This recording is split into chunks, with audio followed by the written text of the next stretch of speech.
All right, good afternoon, everyone. My name is Jessica Desardin. I'm a new program coordinator in the MCW Office of Community Engagement.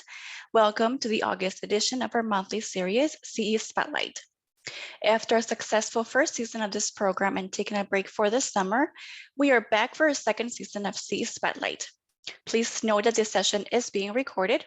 I'd like to begin with a statement from the Office of Community Engagement. We wish to acknowledge the Indigenous people who are past and present stewards of the land on which we pursue our just cause of a healthy community for everyone. To our audience members, please be sure you are muted throughout the presentation. We encourage everyone to use the chat bar freely to share comments or pose questions for our guests. We will be monitoring your questions throughout the session, so feel free to send any as they come to you. Please look for information about upcoming guests on our CE website. You can find our series webpage by Googling MCW CE Spotlight. This monthly series features community partners and the important work they are doing for and with the community. We highlight their goals, motivations, and accomplishments, and the ways they have partnered with people and programs at MCW. Today, we are deeply honored to have Tou Fong Lee as our featured guest. We would also like to thank Dr. Zeno Franco, who is serving as facilitator today. At this time, I would like to introduce our acting Senior Associate Dean for Community Engagement, Dr. Stacy Young, who will say a few words about Tou's important work for the community and his partnership with MCW. Dr. Young. Great, thank you so much, Jessica. It is my pleasure to say a few introductory words today about Mr. Tou Fong Lee. Tou is the owner of Outcast Alterations, Wisconsin's first Hmong LGBTQIA+ business. Tou also serves as the Community Programs Coordinator for Diverse and Resilient, a nonprofit organization in Milwaukee dedicated to serving LGBTQIA+ communities of color. He works specifically with LGBTQIA+ allied youth in development, accessibility, and creating safe spaces for youth to talk about healthy relationships and anti-violence. During the height of the pandemic, Tou partnered with MCW and the City of Milwaukee Health Department in the Creative Health Collective. He created culturally specific face masks to help mitigate infection rates in his community. He also helped in the assembly and distribution of face masks and opened his business as a food donation site for Southeast Asian families in Milwaukee impacted by COVID-19.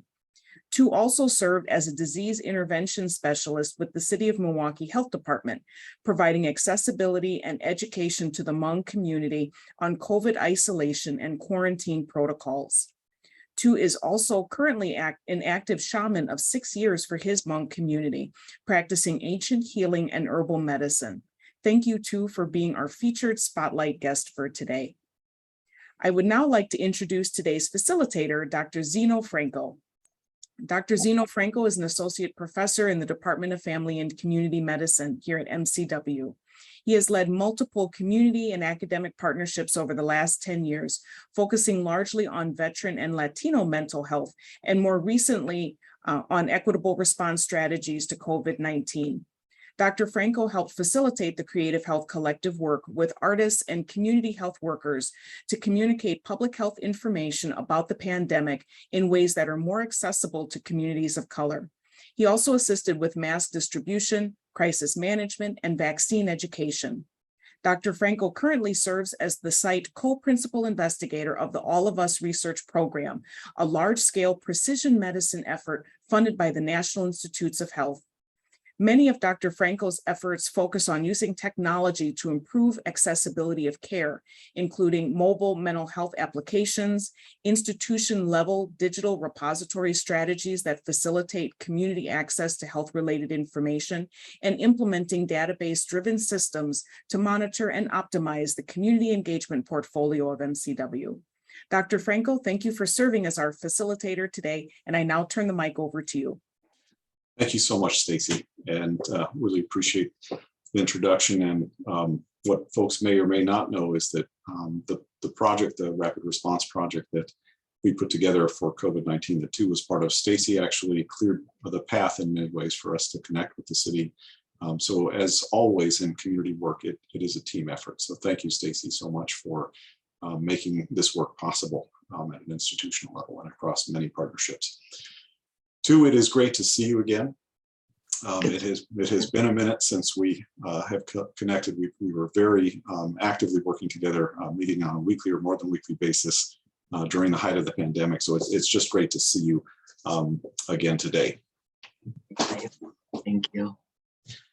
So, I think what I would like to do too is just to step backwards a little bit in time and ask you, what were you doing before the pandemic? I mean, we saw some of the photos in the slideshow that were, I think, very powerful and wonderful exemplars of your work. But can you just tell us a little bit more about what you were doing before kind of the pandemic crisis unfolded? Yeah, I mean, the pictures were, I was just smiling at my own pictures. So it was wonderful to just kind of look back, and some of the pictures I don't even remember. So I appreciate some of those pictures. And so I just want to do a quick introduction of my name and my pronouns. I always like to start everything out with pronouns.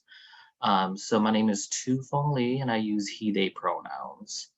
And so going backwards in time, pre-pandemic, I did a lot. I was kind of all over the place. So I opened up a business in Menomonee Falls, and we're called Outkast Alterations. And it is an alterations and tailoring business, specifically for the LGBT and trans non-binary community.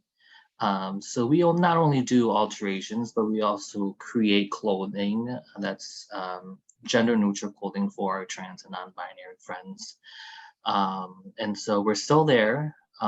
It's been about, I want to say 4 or 5 years now. And in that time, I also branched out and did a lot of other work. I worked for an organization called Safe Harbor in Sheboygan, and I specifically worked with Hmong and Southeast Asian victims and survivors of domestic violence and sexual assault. And I did a support group there. I did that for a little bit. And then I worked at Curative Care in Milwaukee here for a little bit as well. I'm doing some programming for our adults and children with special needs. And then the pandemic hit, and I started to see some unique challenges that weren't only just specific to my community, but communities of color altogether. Yeah, I'm wondering if you could just say a little bit more about that too, in terms of sort of, I think there was a lot of sort of crisis communication early on in the pandemic coming out, public health information about hand washing, social distancing, sort of infection control and prevention strategies.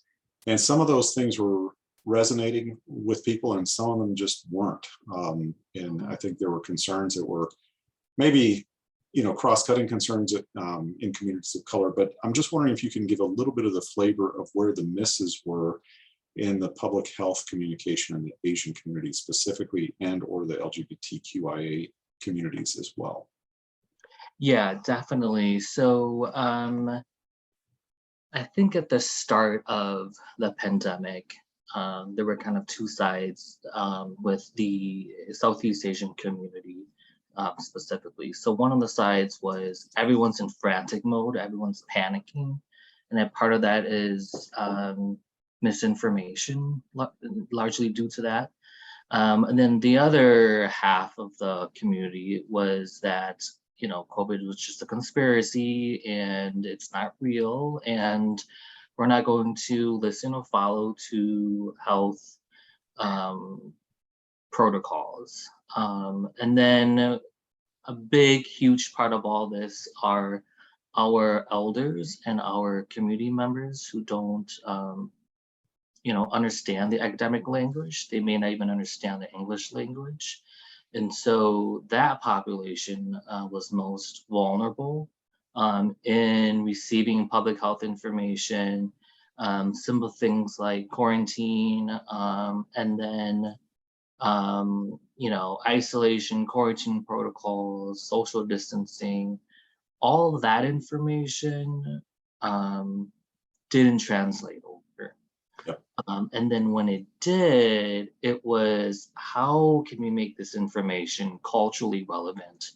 And that was one of the challenging parts. And I think when we started the Creative Health Collective with you, Zeno, that was the main focus of, okay, how can we send out culturally relevant and accurate public health information to the Southeast Asian community? Absolutely.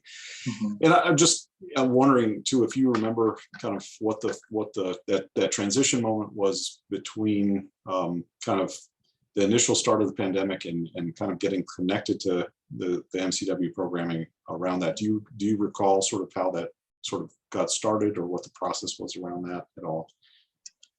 Oh, It's been long enough where I was asking this question to myself last night too. So you know what? I think it started. I think it started on social media, and it was a bunch of mid 20-year-olds like myself at that time, just kind of asking ourselves what we can do to better get out accurate information, and what can we do to help mitigate the COVID and the health advices and recommendations that were coming out. And I happen to have been referred to you, Zeno, and it was something that I was extremely interested in. I think that the investments from MCW and the collaboration with the city health department was something that was very intriguing for me, and I appreciated that so much. I think that we need more of those investment opportunities into communities of color. absolutely. And so we were lucky enough, in a sense, at that kind of moment of the crisis, to be in a position to get a rapid response grant from the Advancing a Healthier Wisconsin Endowment, which is housed here at the Medical College of Wisconsin, but is somewhat separated as well administratively. And I think they were interested in really trying to address some of these gaps that were very clear at the beginning of the pandemic. I think another thing that we have been working on within the Office of Community Engagement and in some other spots on campus is really integrating the arts as a key form of communication with communities of color, or with communities that might not connect with sort of traditional standard media, you know, or maybe not be as comfortable with the written word, or lots of different reasons why the arts are important in community-based work. And I think one of the things that we did with that project, with the Stop COVID-19 Rapid Response Project, is we actually had a faculty member, Dr. Katinka Huyer, who's a medical anthropologist by training, but also really working in the arts-based dissemination world, and trying to kind of think through some of those pieces. And I think some of the first things that you did with the project were actually more focused in the arts-based work before you started kind of doing some of the what I would call community health worker or, you know, health promoter sort of work. I'm just wondering if you can talk. I mean, one of the things that's fascinating to me actually is that I think part of the reason that this worked, this particular collaboration between you and the project, is you also had this small business that was doing stuff with materials, right? Literally, physically with cloth, right? And so can you talk a little bit about sort of how that infrastructure of your business prepared you to make some artifacts that I think changed the conversation in some important ways in the Asian community?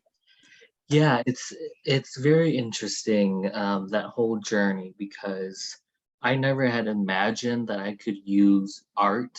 And actually, Dr. Katinka Hoyer, she gave me the term fabric art, and I had no idea what fabric art even was. But I've been working with fabrics for a good majority of my life, and my culture. We've been, you know, we work with textiles and fabrics and all of that.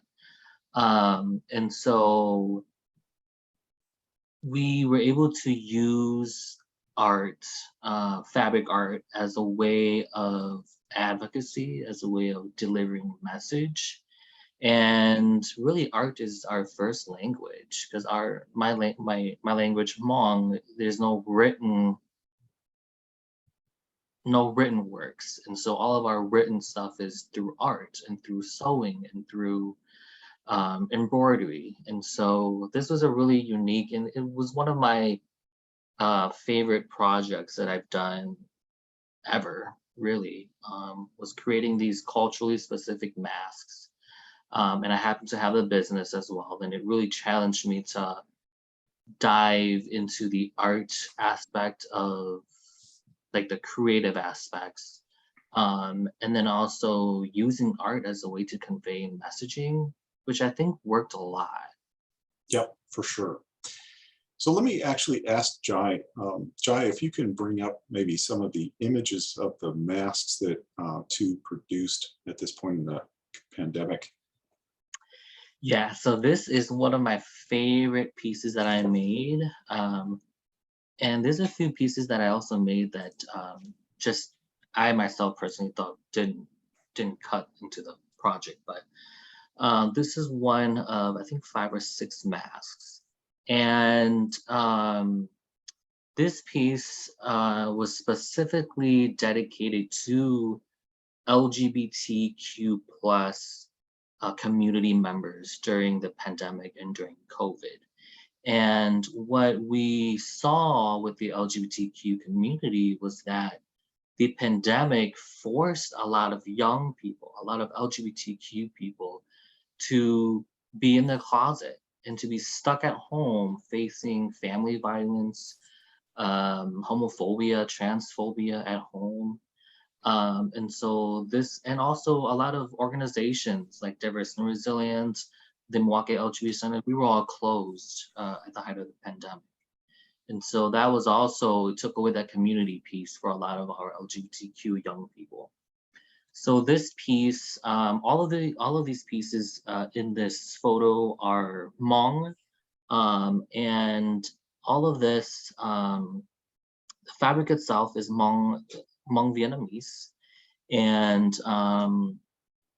it's a bunch of rainbow little pieces all sewn and put together, and then pleated, very, very small pleats put together. And then the coins are actually Hmong Vietnamese coins as well. They're plastic coins. And these types of coins are popular on Hmong clothing attire.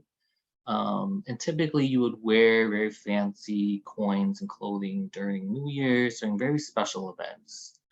And then that black piece on top of the mask was just a color blocking kind of technique that I used.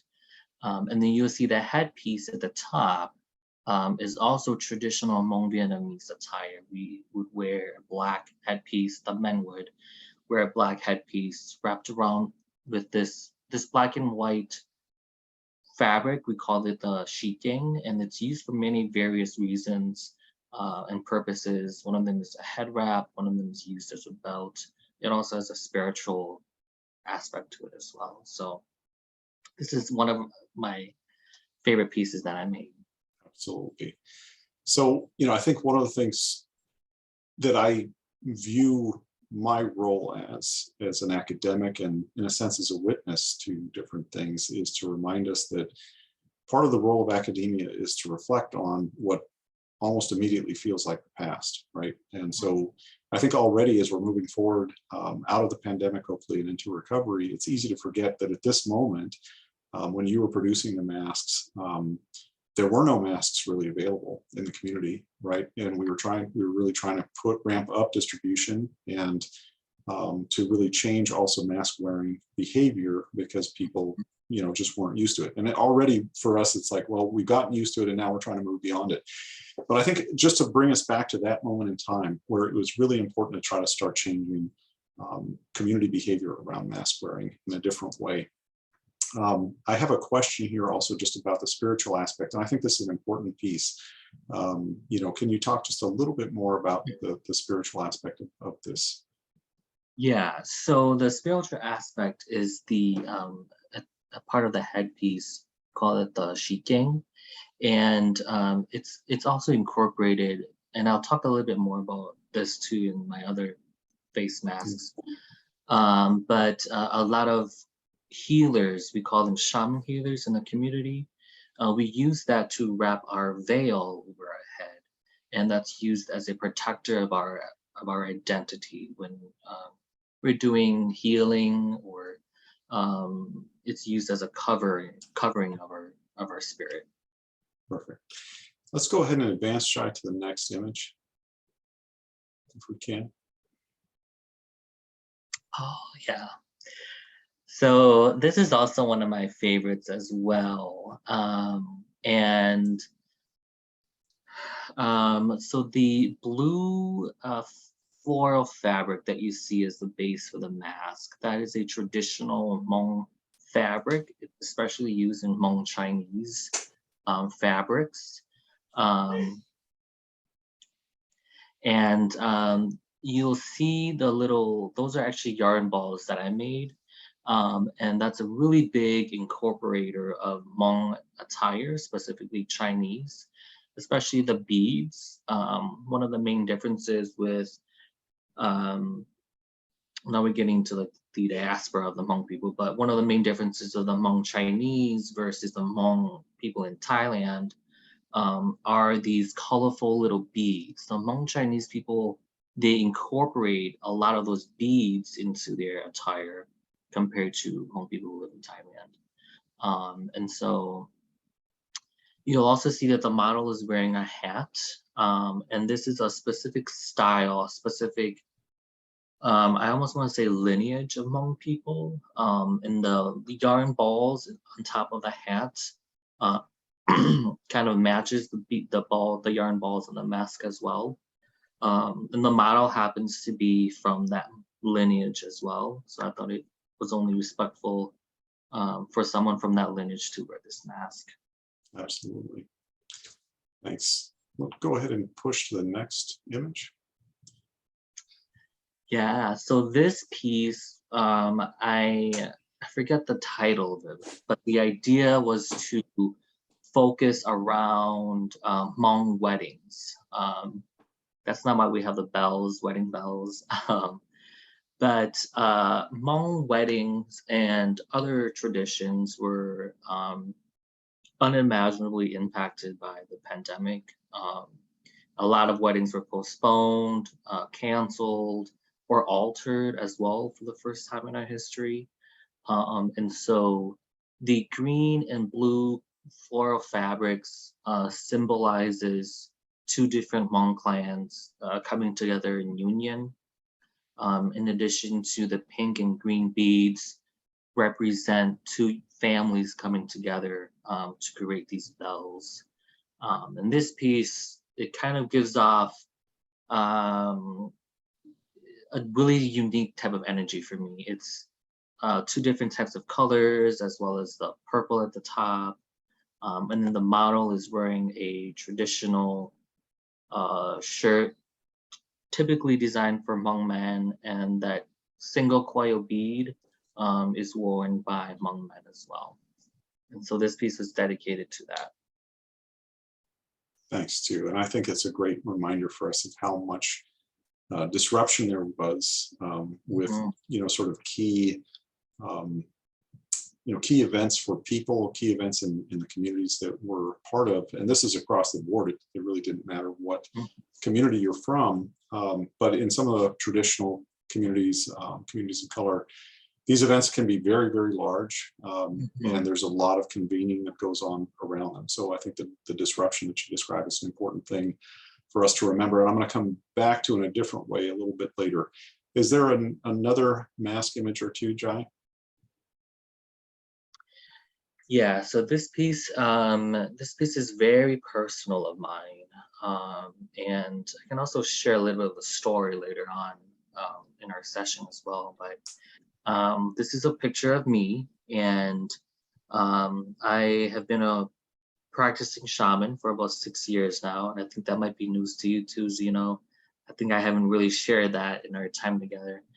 But when we started to get into the pandemic, at the beginning of the pandemic, a lot of our shaman healers were elders, and it requires elders to go into the homes of families.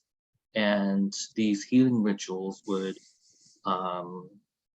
require a lot of people, really, a lot of people, families to come together. And so healing was at a halt. And there was kind of a heightened need all of a sudden for ancient healing again. But a lot of that was at a halt because of our elders. They couldn't perform that. And so it was a very unique and also very challenging time for me and also for a lot of shamans, where we felt like we were kind of stuck, we didn't know what to do. And so this face mask kind of represents that. And so what you see on the right side is, we call that Joss paper. And Joss paper is a staple in Hmong shamanism, also in other cultures like the Chinese, Thai, Laos, Vietnamese culture as well. And you'll see that white and stripe pattern at the top. Again, that's a piece cut out from a sheet gang. And the other side, the very colorful side of the mask, is a type or a lineage of Hmong people that I am also from, and we use a lot of that in our clothing. It symbolizes trees, it symbolizes leaves. And then you see on top of my head is a veil. And that veil, only shamans can wear it in our culture. And that protects our spirit, protects our energy, and it's used to identify a shaman in the culture. And that veil is tied around with the sheeting once again. So one of my favorite pieces too. Yeah, and I think the sort of personal identity piece there comes through very clearly. Thanks for that too. Jai, I can't remember quite how many images we have here, so go. Yep, perfect. Thank you. Oh yeah, so this piece was the first piece that I ever made for this project. And this piece, it talks about the androgyny. And it brings, I think the focus was that COVID affects everyone, and COVID doesn't discriminate whether you're a boy or a girl, or however you identify. It affects everyone of all ages. And so I incorporated, on the right side, you'll see these, we call it the Hmong coil. And that's a very popular pattern in Hmong attire and Hmong culture. And it incorporates a pink kind of tone. And then on the left side with the black fabric, I left that blank for a reason. And then you'll see that piece right here, that metal piece that's hanging off on the left side. That's actually a Hmong instrument. It's a miniature one, but it's a Hmong instrument. We call that the qing, and it is composed of bamboos. And that instrument is a very crucial instrument in the Hmong culture. It's used during weddings, funerals, New Year's. And then this piece, just for me, it symbolizes the androgyny behind this piece and how COVID affects everyone.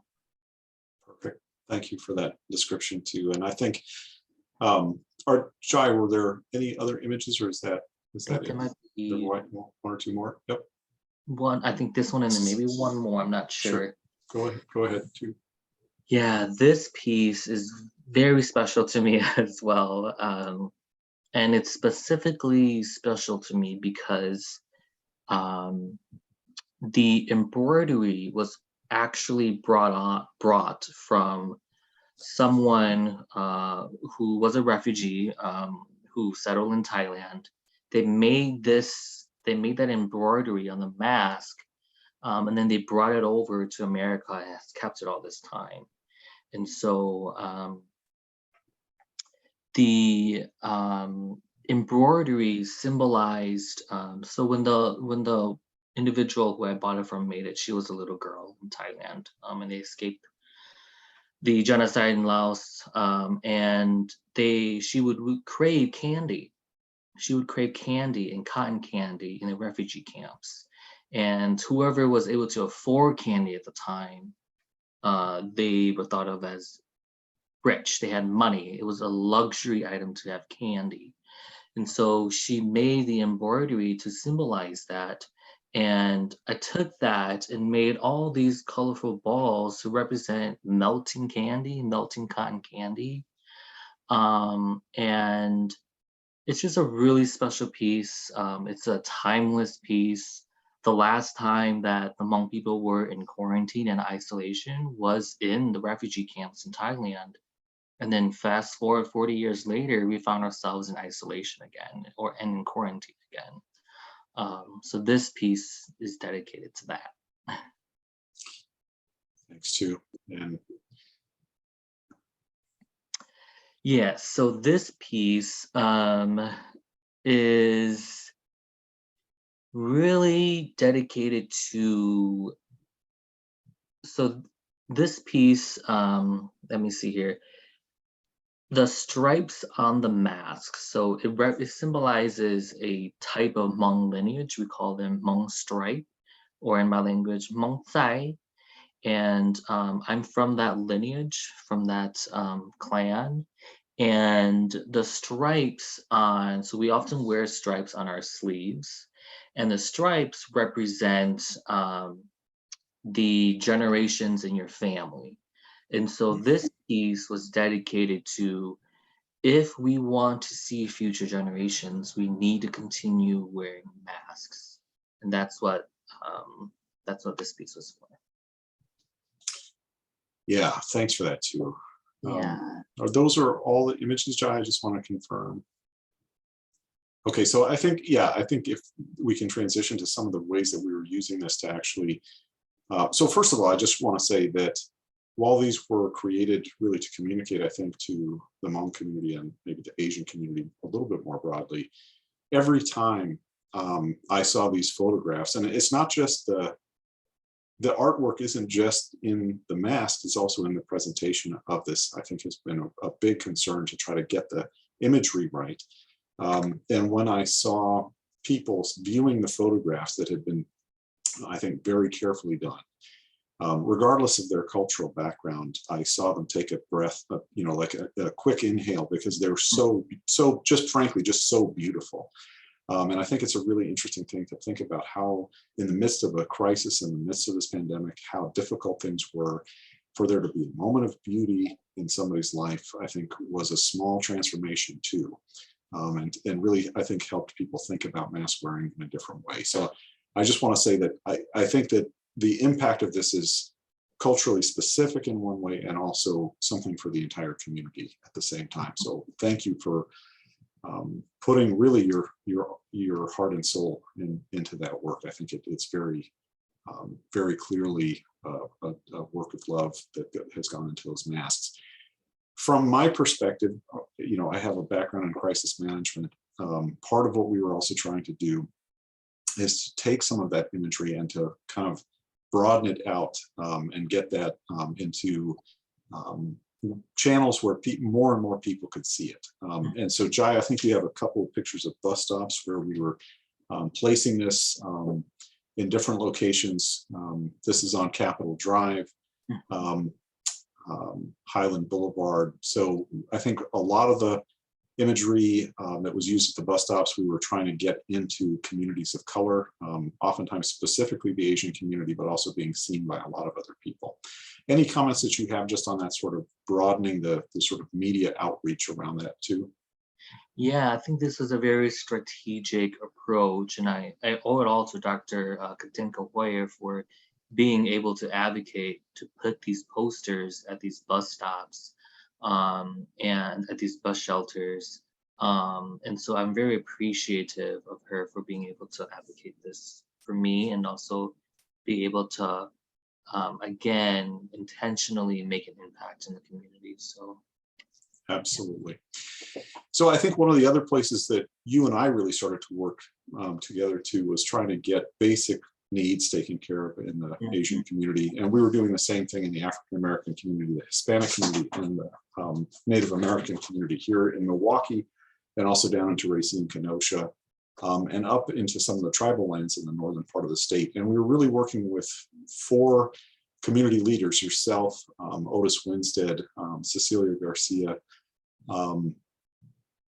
and Wade Fernandez from the tribes. And I think it was a really interesting dialogue across 4 experienced community workers, kind of reminding us, like, you know, and it wasn't just the MCW, but the City Department of Public Health was also at the table. There were moments when your work was really guiding and sort of on the ground understanding for the City Department of Public Health of what the needs were.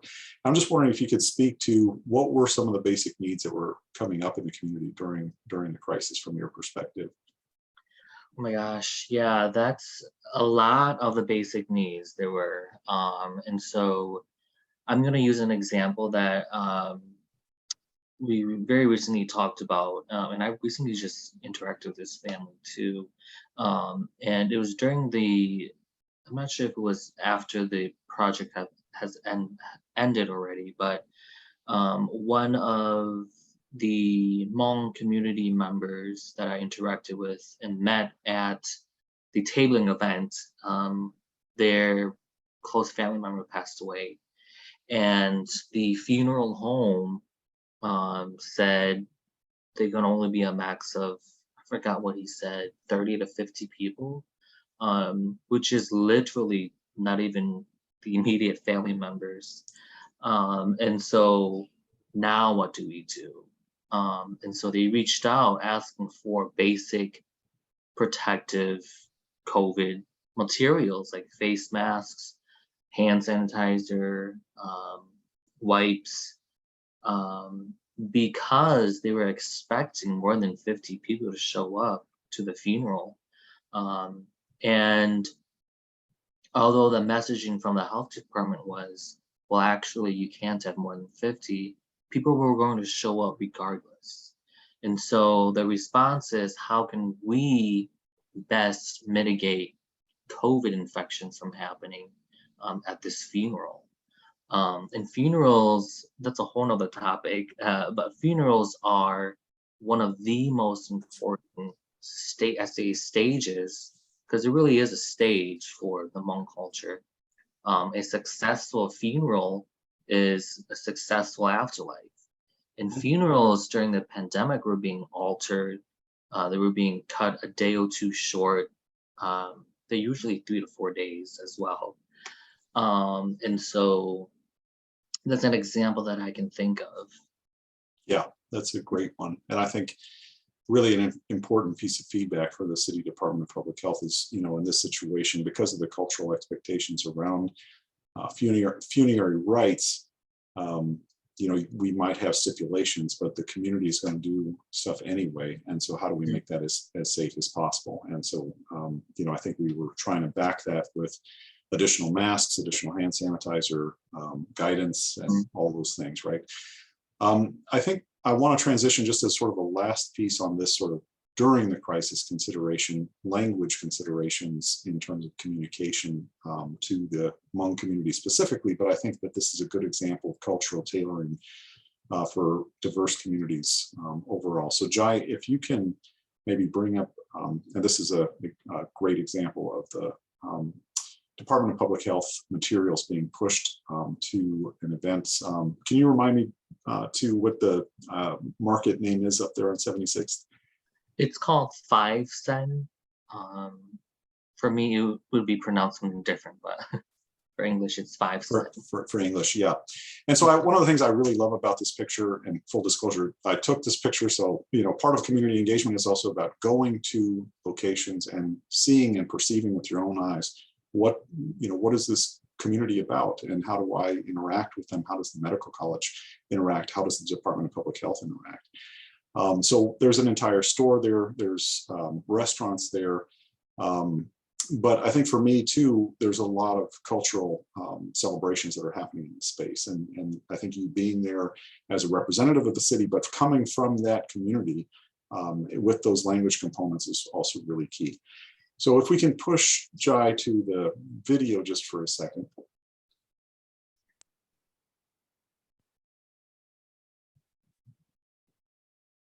This might just take a moment. And what I love about this video too is that it was produced actually by one of the other community health workers in the project.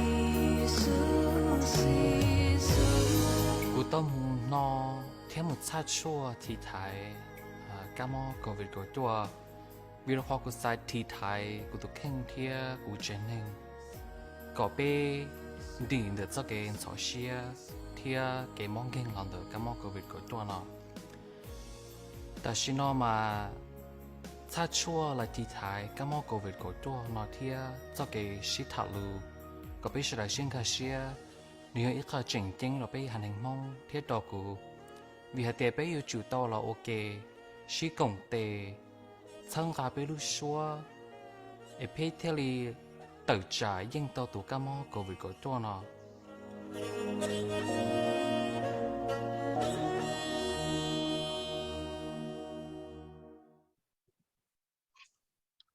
And two, I'm just wondering if you can speak to what does it mean to hear something in your own language?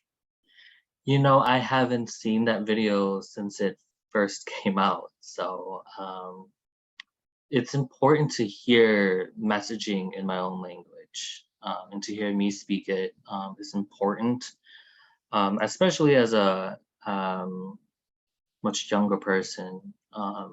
The language aspect was very important during the pandemic, and to hear that means a lot. So yeah, and I think I also heard you saying earlier too, communication with the elders, right, is a big part of that. So one is cultural preservation around language for sure, but also some of the elders from all the communities that we're serving with this project needed to hear it in their own language, right? So I think that that's a very powerful thing. yeah, it was an interesting process navigating how to kind of transfer that academic language, right, into my own language, and somehow saying it in a way that the elders would understand. Yeah. And that was with everything, the social distancing from even when we got into the vaccines, that was a whole process as well. Yeah. So really, yeah, translating that public health information that you're saying, I think is very academic in terms of how it's spoken or written into something that's going to resonate. So it's not just translation, sometimes it's also transliteration. It's translating from meaning in a different culture. Yeah. So I think, this is an amazing sort of recap of a lot of work that's happened over the last couple of years going into and during the pandemic. I wanted to also ask you to sort of, as we're hopefully coming out of the pandemic and you're transitioning in different ways, can you describe sort of what the recovery processes look like, and how your own career and interactions, with agencies or institutions in the region have changed as your trajectory has moved forward? Yeah, I always say that community health workers and community health leaders, we continue to do this regardless of if we're getting paid, regardless of who's noticing. The other three community health workers, Cecilia, Otis, and Wade, they are extremely inspiring, and they continue to do all of this work, whether it's noticed or not. And so that piece is really important to me, because I think that for a lot of people who do community work, we do it regardless, and we do it to the point where we get burnt out, and then we do it all over again. And that's a real passion and a real joy. And I've been kind of all over ever since the project kind of ended, and now that we're exiting out of hopefully we're exiting out of the pandemic. And so I transitioned over to, I did some work with the health department for a while, and then I transitioned out to work with young people. And I served as a career advisor for Carmen Northwest High School. It's on the north side of Milwaukee. And that was also a very interesting experience, mainly because of the COVID piece, and now what is MPS doing, and now what does a high school look like? What kind of protocols are we doing? So I use a lot of what I learned in our work and with the health department and incorporated that and helped guide that in the schools as well. But working with predominantly the African American, Black and Brown young people, and ensuring that they have a path, whatever that is for them, ensuring that they get there was my main goal. And then in doing that,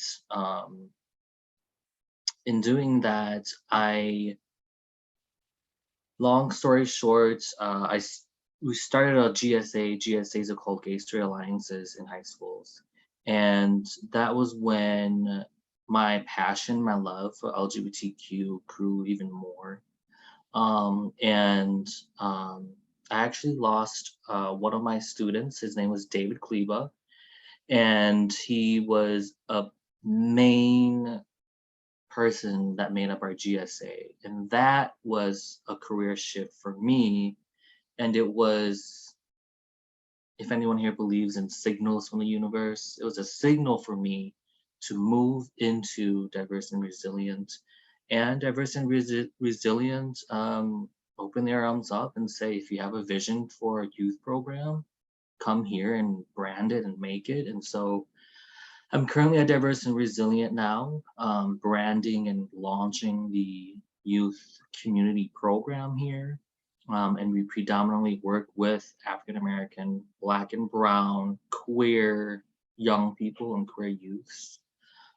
We do have support groups on last Thursdays of every month, and we're a drop-in center for youths on Thursdays.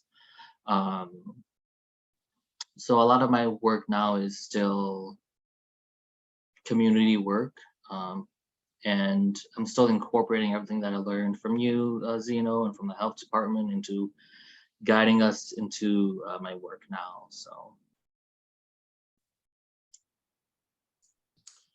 Yeah, and I think, you're an incredible representative, both of the Asian community, the Hmong community in particular, and also a very powerful voice and advocate for the LGBTQIA community. I think MCW has been doing some introspection about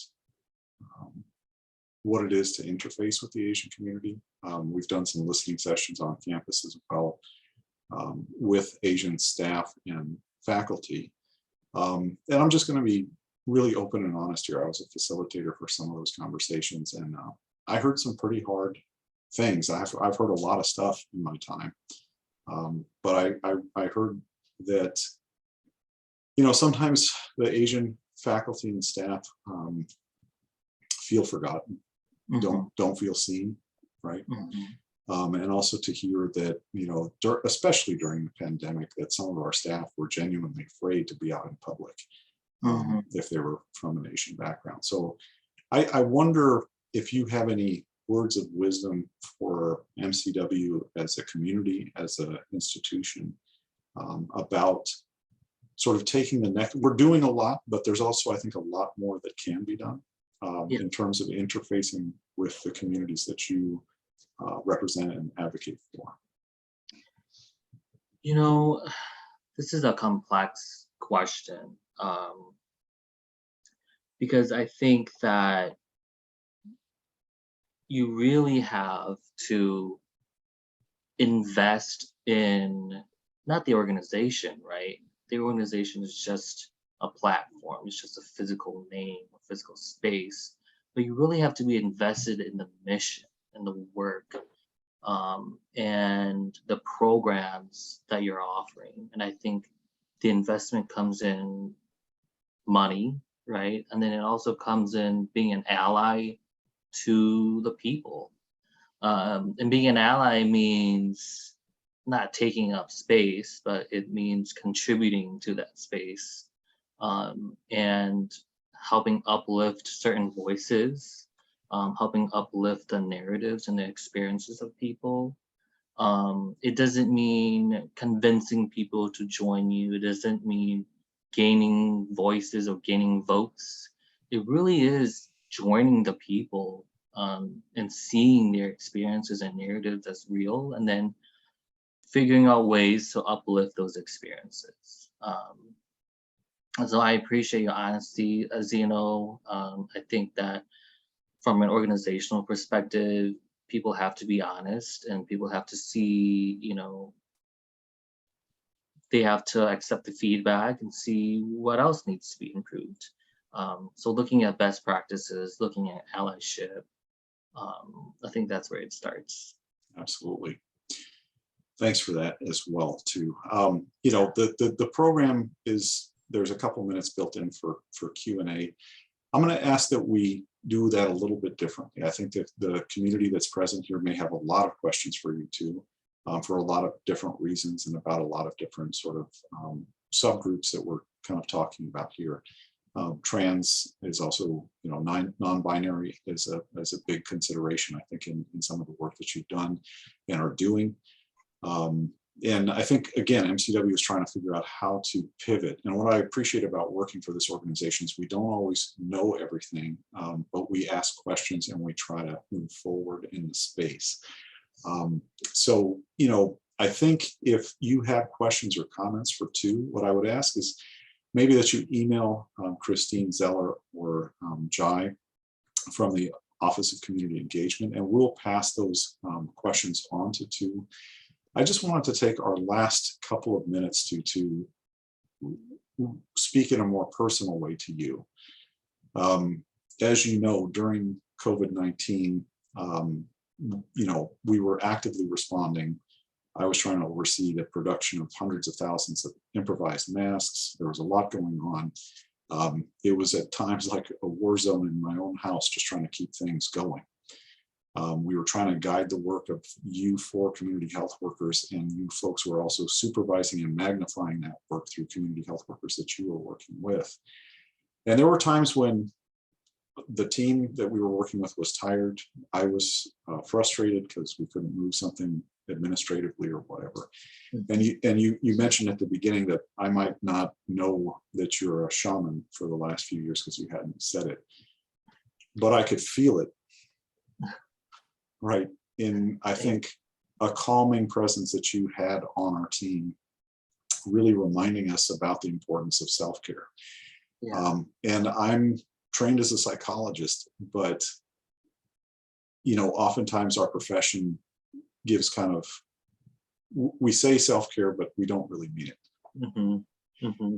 And I think there's something, and I mentioned this to the staff yesterday as well, that your presence throughout that project was incredibly important for, I think, the whole group, just to remain whole and thoughtful and calm during the process. And so I just wanted to recognize not just the fact that MCW gave you one of the most prestigious awards that we give out, which is the President's Award for Community Engagement after that work, but I think the personal mark that you made on all of us through your personal approach. So I just wanted to thank you for that gift, I think, that you've given to many, many people too. So thank you for being here today. We deeply appreciate your presence with us. Thank you, Zeno.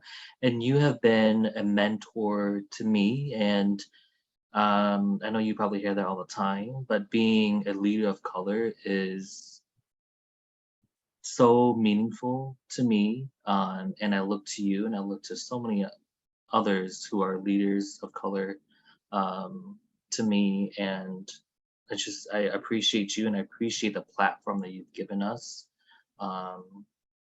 And I'm appreciative of my experiences, so thank you. Absolutely.